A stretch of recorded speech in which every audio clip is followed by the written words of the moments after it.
'cause you only live once. Good afternoon. Welcome to your Second 50 podcast. My name is Alan Ogden. I'm a retired pharmacist, functional genetic consultant, nutritionist, researcher, and I've done many things in the last 5 decades in the both allopathic and naturopathic medical industry. I'd like to talk to you about the marginal decade. Now, if that's a term that you have not heard, the marginal decade is something I hope everyone gets a chance to experience. There are some people that are not going to get the chance to experience that, but it is something that I don't think we talk about. Maybe you've never heard that term. I certainly wasn't totally aware of that term until I saw a CBS 60 Minutes broadcast I think it was from a few years ago, where Dr. Peter Attia was talking about this marginal decade. And it was the first time I had thought about it and talked about it. You know, and an interesting thing about our life is when we get to be 50 or 60, we talk about being in our middle age. All that means is we're really poor at math. Like, we think 50 and 60 is middle age. Well, maybe that's not poor at math. Maybe that's just wishful thinking that we're going to live to 100 or 120. But the fact is, there's an age that we're going to hit sometime, and it's going to be subtle. It's going to sneak up on us, and it's our marginal decade, which is our last decade of life. Now, from the allopathic medicine point of view, the last few years of people's lives are the most expensive on the healthcare system. As a matter of fact, there's a recent statistic I saw that says the last 60 days of most people's life, it costs the government about $100,000 to $200,000 in care for that person in the last 60 days. So the marginal decade is something that comes upon us, and we're unprepared. I think we're unprepared because we just don't know about it. It's not something that's talked about. Maybe it's because we don't like to talk about the end of life or that it's coming. There's lots of reasons for it. It's not something that going to sit around and have a coffee table discussion about. But I think it's really important to understand it's not going to miss you should you live that long. Now, I want to give you an analogy for this. And I think it would be helpful and easier to understand if we had an analogy. So think about you being on the freeway, on a busy highway, you're just streaming down, you're in your car, you got the music going, you're going someplace that you're really excited about getting to, and all of a sudden the traffic starts to slow down. And once the traffic starts to slow down, you begin to wonder what's going on, what's happening here, and maybe it comes to a complete stop. So you're sitting there, you're in the traffic, now you're frustrated, and of course your number one concern is, what about if somebody gets me from behind? I was in the traffic one day, and this is like, I have never forgotten this, because we're stopped on the freeway. There's a person next to me in a car. It's a really beautiful luxury car, which is why I was staring at it in the first place. He's with somebody that he's obviously wanting to be with. They're listening to music, they're having a good time, and then bam, somebody gets them from behind. Life changing. In that instance, their total life changed. Everything about them changed. So that can happen to some people in their 40s and 50s, where something comes along, they're just cruising through life. They think everything's great. They think they're super healthy. They're exercising. They think they're eating right. And it's just happened recently to a friend of mine, massive heart attack at age 48. Life changing. So those are circumstances that actually usher our marginal decade, or bring our marginal decade closer to us, that last 10 years of life. But barring that kind of thing, how do we prepare for this time where, as Dr. Attia said on this podcast, or this 60 Minutes broadcast, there's a point he sees in his practice where people reach a certain age, around 75, somewhere in there, where all of a sudden there is a marked decline. They lose about 50% of their functionality. They lose about 50% of their cognition. And as far as he knows, there's no way to pull them back to where they were. This is what I want to talk to you about, because I'm in that situation where I'm reaching that age. Now, I think when this 60 Minutes aired, Dr. Attia was maybe in his late 40s. I have about 20 years on Dr. Attia, so now he's in his mid-50s. That means, I'm getting into the 70s. in good measure.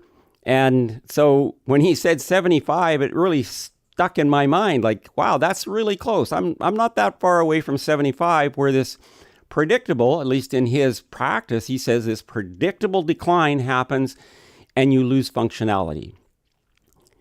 How would we know that we're even approaching our marginal decade?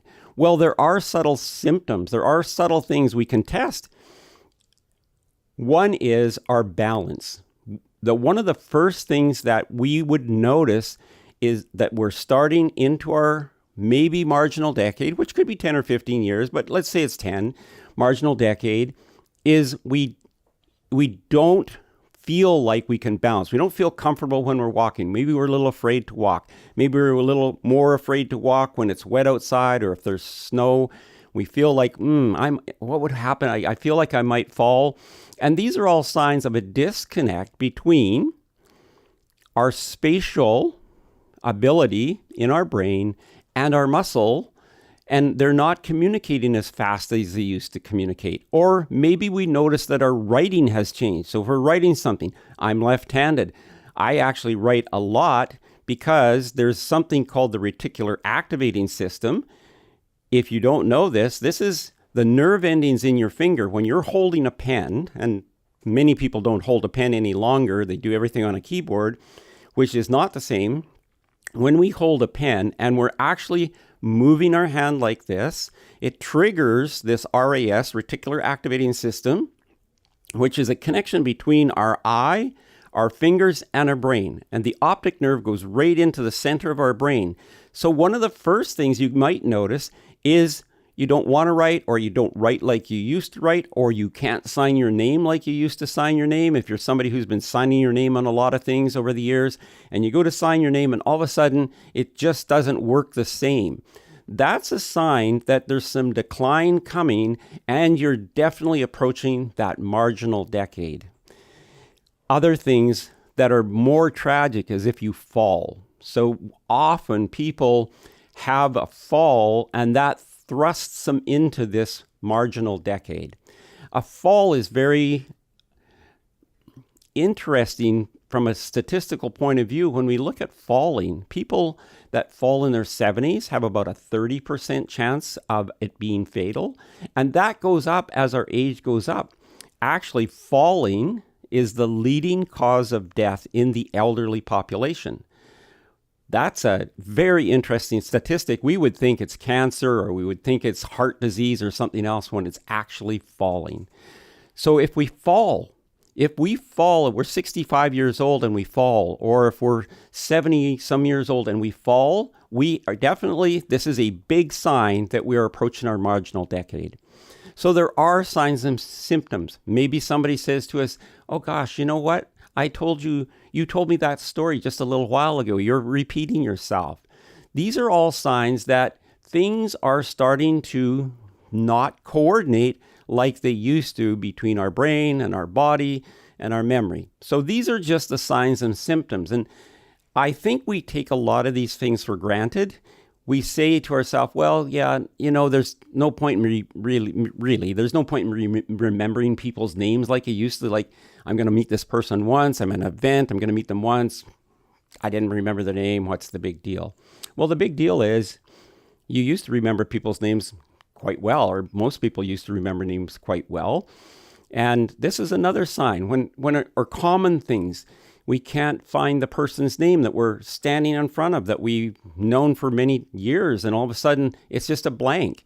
And I think many people have had that experience. So let me go back to my highway analogy for a minute. So we're on this highway and we're going down the road. Everything's really good and the traffic starts to slow down. We get stopped. We're sitting there. We can see in front of us and we're like, maybe we can't see what's going on, but we know that we're stopped. And to me, when these signs and symptoms start coming along to us, it's like being stopped on the highway. And I literally believe that everybody has a point somewhere in their life, maybe mid-40s, because that's more middle age. If you're 45 and you double that, that's 90. So let's say that around then, somewhere in our 40s, we get a message from our future self. We get a look into the future And the future self is saying, listen, it's time to do something now. I think we ignore that. I think that for the most part, we say to ourselves, hey, I'm 40, things are going great. I'm busy. I've got kids. I've got this going on. I'm not going to worry about it. I just don't have time to think about it. But we do get these messages from our future self that's saying, and it's trying to tell us now is the time.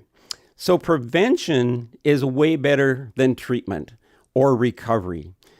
And if you're listening to this podcast on behalf of someone else who is a little older, I want you to be encouraged. There are many things that we can do to help people recover and even prevent some of these things that would go on in their marginal decade. So if you're 45 and you get a message and you don't pay attention to it, usually very soon after another maybe harder message comes, which is we fall when we're skiing, we fall when we're doing something we like, or we go to play tennis and we pull a muscle, or we get an ACL tear. We do something and it's just another sign or symptom to us, hey, it's time to start training your body for the rest of your life, whatever that lifespan is. Finding the time to do that.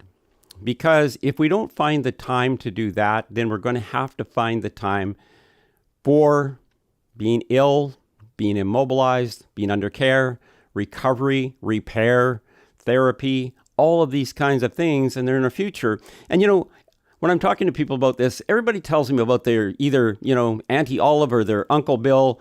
Oh man, they smoked and drank till they were 90, nothing was wrong with them. Well, maybe that's true, but I can tell you that probably isn't going to be your course. It's kind of unlikely that that's going to be. First of all, Auntie Olive and Uncle Bill probably lived on the farm. They probably were outside in the sunshine. Their lifestyle was a lot different. They didn't have the day-to-day stresses. They probably were never on a freeway and got caught in traffic. All of these things that they never experienced. And yes, maybe they had something going on that we are trying to maybe learn about now in fresh food and exercise and sunshine and red light therapy and all these things that, they had going for them that we just we don't have the time to take advantage of now. So this is a little test I did for myself last night, because this is a test you can do right now in this minute to find out if you're in the situation where the marginal decade is approaching you. If you're standing, or if you're not, if you could just stand up wherever you are, kick your shoes off, get in your sock feet, and stand on one foot. Now, with your eyes open, you should be able to stand on one foot. Now I want you to close your eyes. Close your eyes on one foot and see how long you can stand without getting out of balance. For most people, it's 3 to 5 seconds. And that's a sign that now there's some disconnect coming between your spatial awareness and your muscle and your reaction time. This is a really simple test that you can do. And the great news is you can train that. You can retrain that reaction time. You can retrain that. If you just took a few minutes a day and stood on one leg when you're doing something and closed your eyes, and you can get up to a minute or a minute and a half, you're repairing all of these neural and muscle neural connections that allow you to maintain your balance and keep you from falling. Another thing is exercise. I can't overemphasize exercise enough. If there's any longevity lever that we could pull that is clinically proven to increase our lifespan, it's exercise. I want to give you an example. There was a clinical trial done, sedentary 70-year-olds. So these are people that had never exercised. They probably had some bad habits. Many of them had bad habits. Genetically, we took measures of all their genetics, their exercise genetics, their VO2 max, their cardiovascular function, took all of these markers, and we compared them to people that had worked out all their life, ate pretty good. And I think a lot of people think they're in that category. They exercise a little bit. They think they eat pretty good. So we took them, we just compared this set of data from the people that were sedentary to the people that were not. They exercised, they had kind of some kind of program going on, and they were more mindful of their food. Compared this data, and then the goal was, all we wanted to see is if there was a genetic interruption or some kind of genetic, could we call it predisposition to this marginal decade, that we could look at these markers and predict. So we took these people and we said to the ones that were sedentary, listen, all we want you to do is exercise. So that's all they did. 15 minutes a week at the start, then it upped, 30 minutes, eventually 30 minutes 3 times a week. Over the course of several months, the results of this study showed that the markers that we had tested against the people who had worked out all their life compared to the people who had just put in exercise, no changes to diet. Like they could eat at McDonald's if they wanted, they could smoke, they could drink, no changes in any other factor, just exercise. And what the results of that study showed is all the genetic markers that we would look at that would maybe give us an indication of the approach of the marginal decade, they changed. Their VO2 max went up, their cardio function went up. There was a clinical trial done recently, and this is a really awesome clinical trial where they took 50-year-olds. As we get older, our heart begins to shrink, as a lot of other things begin to shrink. We know that our bones kind of compress a little bit. We dehydrate a little bit more. We get a little smaller as we get older. Our heart gets a little smaller. They took 50-year-olds and they put them on high-intensity interval training. And after a few months, their heart regrew. And this has never been done before. Their heart actually regrew back to the size it was when they were 30. So that's really good news. But what about these people that are 60 or 70? If we start them on an exercise program, can we get their heart to change?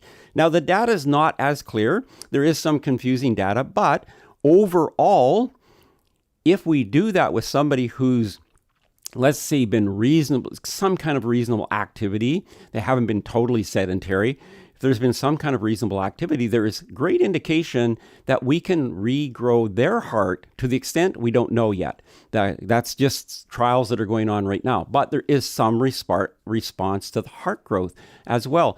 And is it possible to regain muscle mass when you're older? That's a really good question. And that's another thing. When we look at people, we get them on a regular exercise program. They could be 60, 70, 80 years old. We start them on a regular exercise program, and we have clinically proven that people can gain lean muscle mass. Now, I want to address women, because every time I talk about exercise, I'll have women say to me, well, I really don't want to go to the gym. I'm afraid I might get too muscular. I don't want to look like a guy.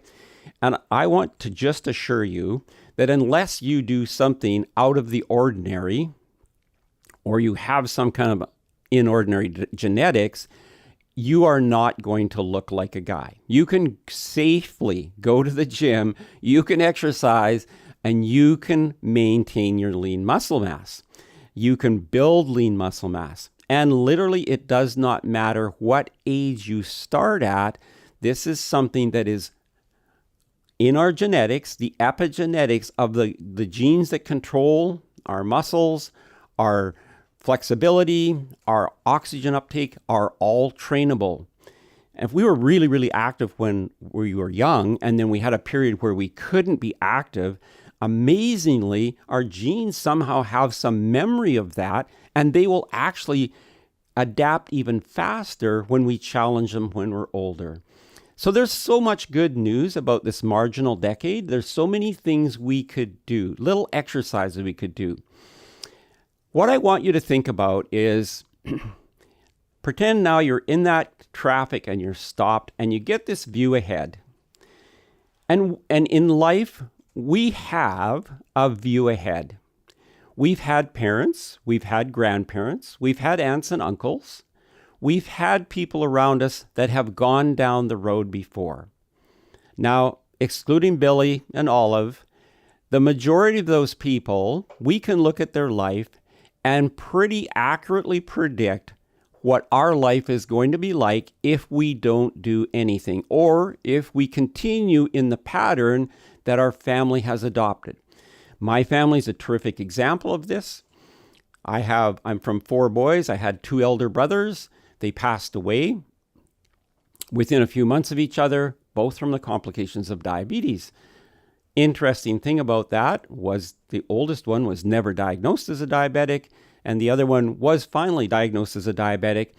They had both been out of the country for many years. They didn't have the health services, and also they weren't thinking about it. They were enjoying life. They were living this great life in a different country, and things were kind of taken care of, so they didn't even think about it. And then when they get back to Canada, we're dealing with this situation. And it was one of the reasons I went and had my DNA checked. As an individual, I wanted to know for myself, what's my risk factor for diabetes? And fortunately, I found out that that's not going to be something in my future, but I found something else that's in my future that I need to take care of. So if you've never had your genetics done, I would strongly suggest you do that. So we get a look into the future. We can tell what it is. It's not like it's hidden from us. If there's cardiovascular disease, if there's diabetes, if there's arthritis, if there's some kind of chronic illness that we see in our elders, in our own family, and we're living basically the same lifestyle as our family, and for the most part we do, we pick up our food habits, we pick up our exercise ideas, we pick those up from the people we've lived with, who helped us grow up and helped us overcome and helped us through life. We pick up a lot of their habits or a lot of their thought processes. And so we get a really good picture. Now, the thing is, are we going to accept that that's our future? That's really the question. So for me, when I saw my older brothers suffering tremendously with diabetes and all the complications of it, I wanted to know. I was in my 60s. I wanted to know, is this my future?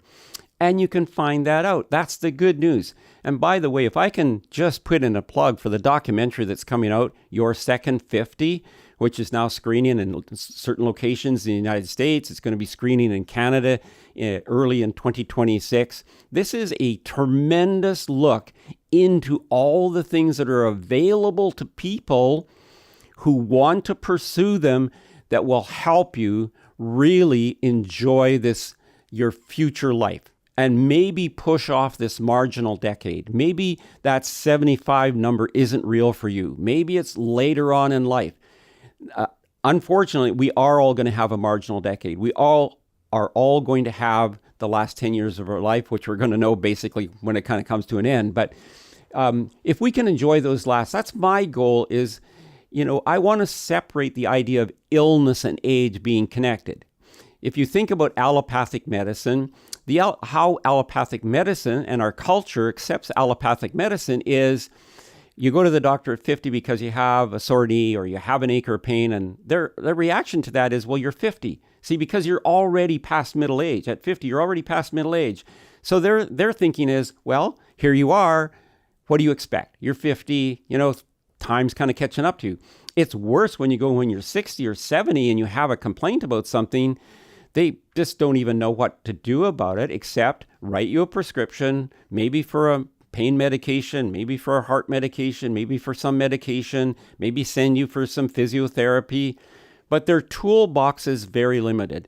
And what you'll find in this documentary, Your Second 50, is that toolbox has expanded tremendously. There is so many options and so many things that we can now do to address this situation that's coming upon all of us and make the best use of that time. I always think about my grandkids, to be honestly. So I have 4 grandchildren. Their ages range from, next week it'll be 16 down to 9. I'm in my 70s. I don't want to be the grandpa that has to sit on the couch. I don't want to be the person that has to be left out of something. So I train actually to be with my grandkids. So what do my grandkids like to do? Well, last summer when I went and stayed with my grandkids for a little while, they were into bike riding. I love bike riding. I still love bike riding. And I was able to jump on a bike and ride with my younger grandchildren all over the countryside. They live in the country. We were out on country roads. We were riding our bikes. I think we were riding like 10 to 15, maybe 20 kilometers a day, which is really great for these little kids. They loved it too. We're going up and down hills. We're having such a great time.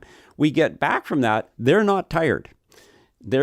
kids don't run out of energy like we do. So we get back, and my little grandson, he says to me, "Hey, Grandpa, I'm playing baseball this summer. Can we play catch?" Well, okay. Grandpa gets a glove. Grandpa hasn't played catch for a long time. So I get a glove. He gets a ball. He starts throwing the ball at me.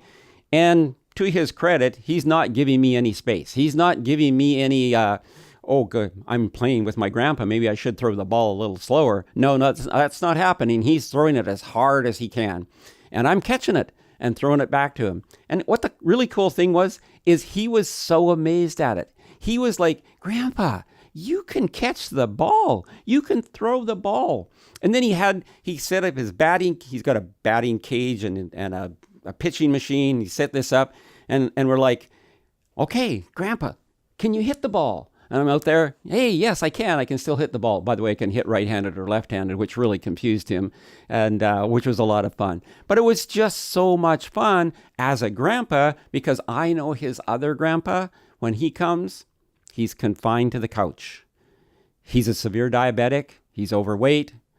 And there's just no possibility he's going to help and go and have fun with little Ryan. So this is the things I think about. What are other things you would think about that you'd want to be able to do as you get older? Well, what about flying? What about just taking your own overhead suitcase or whatever you take as an overhead and being able to lift it and put it in the overhead container and close the door? Not having to ask for help. Wouldn't that be great? What about carrying groceries home? A couple bags of groceries in each hand. I actually walk quite often for groceries. I carry my groceries home. That's another little exercise you can do. What about getting up off the floor without assistance? If you're down playing with your grandkids or doing something and just getting up off the floor. These are all things. These are things that I look at and they're like, these are common things. One of the things my doctor told me, and I give him credit for this, he told me this years ago. Actually, he had done hip surgery and knee surgery, replacement surgery on my father-in-law. So one hip, one knee was replaced, and then later on he had another knee replaced. He's currently 98 years old. I give my father-in-law a lot of latitude. He can basically do whatever he wants at 98. But his doctor, when we were in there, we're discussing his physio, his doctor said to me, don't ever push yourself out of a chair. Always get up with your legs. No matter what age you are, never push yourself up out of a chair unless you're really stuck in a chair and somebody buried you in a recliner or something. But always just stand up out of a chair. Don't use your hands. You always want to keep, that's one of the best exercises you can do, keeping yourself, your core and your hips and your knees all together. So there's so many things that we can do. Another thing that I did with my other grandchild was we juggled. So we were juggling balls. And I wasn't really that good at it. I have to tell you, I haven't done it ever in my life. I've never juggled anything in my life. But just the fact that, we could try and we could actually get to a point where we could do that. So that's some exciting stuff. But I want to go back to this message that your future self sends to you. Because when I talk to people about this, their first objection to this whole thing is, where am I going to get the time? Where's that time going to come from that I'm going to put something into my program, exercise into my program? And I'm going to just refer you back to COVID. In COVID times, we were locked down. We couldn't go to the gym, couldn't go to the movies, couldn't go see our neighbors. We couldn't do anything. I ordered a set of exercise bands online. They were delivered to my house. I set them up in the doorway, in the entryway of our condo. And I had an exercise program every day. I wasn't doing anything else. There was nowhere to go. But what it showed to me was there's so many simple things we can do. If we're motivated to find something, we will find something. Even if you were put an arm bar on your doorway and start doing chin-ups or pull-ups. There's so many things we can do. And here's the great thing about exercise. It's cumulative. Whatever you do, Dr. Rhonda Patrick, and if you've never heard of Dr. Rhonda Patrick, she's famous for her exercise breaks. Instead of a coffee break, she talks about doing an exercise break. So she talks about every hour, hour and a half or something, getting up from your desk and taking 2 minutes and just doing some squats, or just doing some running on the spot, or just doing some, I don't know, what are these called? Jacks or whatever they're called. Jumping jacks. Thank you. And just doing something like that for a couple of minutes. So these exercise breaks, instead of a coffee break, get an exercise break. And you know what? It gives your brain a lot more energy than actually having some coffee. So and that exercise is cumulative over the day. It's all cumulative. Your body remembers. And any stress we put on our body in that way. For myself, since COVID, and since I found out that I'm actually an ApoE4 gene carrier, if you're not familiar with an ApoE4 gene, it is the gene that can drive the marginal decade closer to you than any other gene. As a matter of fact, if you're only going to have one gene tested, it should be your ApoE gene to see if you have a 4 allele. It's responsible for pushing your body towards every chronic ailment there is. And there's many things you can do about that ApoE4 gene. If you find out you have one, there's a whole program that you can get, that you can look at. Changing some food choices, doing some exercise, making sure your exercise is appropriate. I used to do cold plunges till I found out I had an ApoE4 gene. And heat is way better. So now when I exercise, I go into a sauna because heat is way better. It helps produce something called BDNF, or brain-derived neurotropic factor, to protect my brain. So there is a lot of avenues of help out there. So going back to this, what I did when I found out I had this ApoE4 gene, and I looked at my schedule and I said, where can I find some time? The easiest place for me to find time was just quit social media. Just put it away. I don't spend time on Facebook like I used to. I don't spend time on LinkedIn like I used to. You can always catch up at some point, but I found the time in my schedule by looking at things it was just taking my mind off stuff. It wasn't productive. And I can tell you that when I put exercise in there instead of scrolling social media, it had immediate effects on my mood, on my overall outlook on life.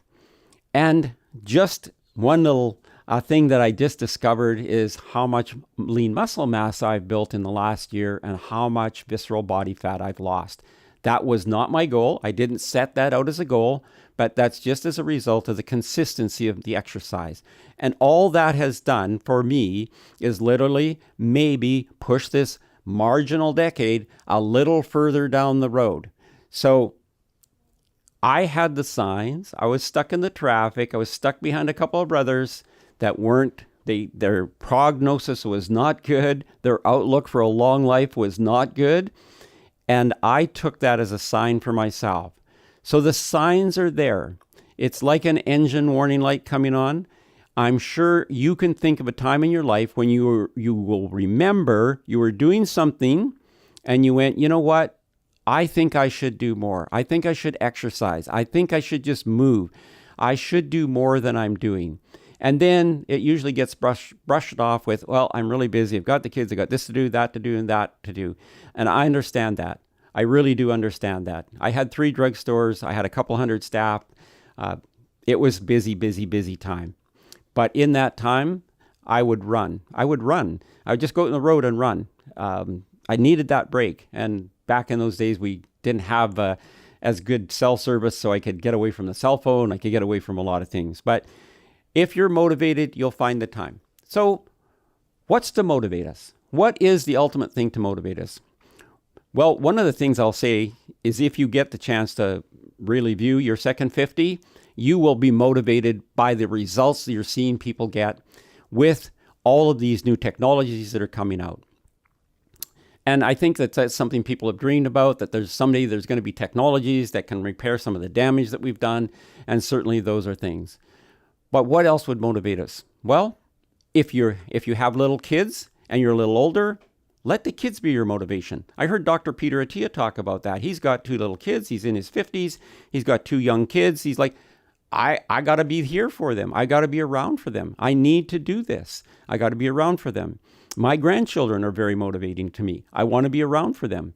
But more than that, I want to be around for me. I know what's in my future. I saw what's in my future, and I'm choosing not to have that future. So if you're listening to this podcast today, I hope I've given you some information. I hope that you will look on information for the marginal decade and all that it means. If you do look up there is some podcasting on the marginal decade. There's more information, the signs, the symptoms, and things we can do about it from a dietary point of view. But just in wrapping up here, finally, I would like to say, it doesn't have to be you. It does not have to be you. We can look around, and in our life, we can find examples of people who made different choices. So I'm here today. This is a podcast by Your Second 50. Laurent Goldstein is usually here with the podcast. He's not here. Why? Because he's traveling. He's going... I think I'm not sure if he's trying to set a record for a senior citizen driving across America, because he went from Vancouver to Florida, and then he took a shortcut home via Texas. I don't think that's a shortcut. If I looked at the map, and here's Vancouver, and here's Florida, and then here's Texas, and here's Vancouver. Anyway, maybe he's trying to set some kind of record with that, but you talk to him on the phone, he's excited. And you know what he does while he's on the road? He plays table tennis. He finds a place to play table tennis everywhere he goes. So he just finds the opportunity to keep himself active and engaged in an exercise that keeps him healthy and moving. If we look around and we see what allopathic medicine has to offer, if we see all these people that are examples, and we can find them everywhere now. We have a lady here in Vancouver who's 100 years old swimming every day. She's blown every record. I think they just give her the medal even if she doesn't show up at a swimming meet now. There's nobody in her age category. But we can see people that chose a different path. The evidence is clear and it's all around us. If you don't know what to do, I'm going to give you some suggestions. Number one, get your DNA checked. That's number one.